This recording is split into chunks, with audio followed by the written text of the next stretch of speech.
Meaning of filmy. Filmy.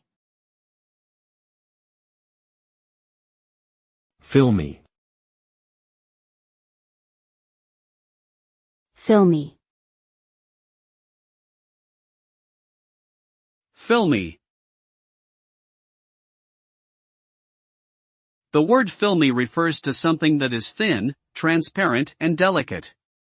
It is often used to describe a material or substance that has a light, gauzy texture or appearance, such as a filmy veil or a filmy layer of mist.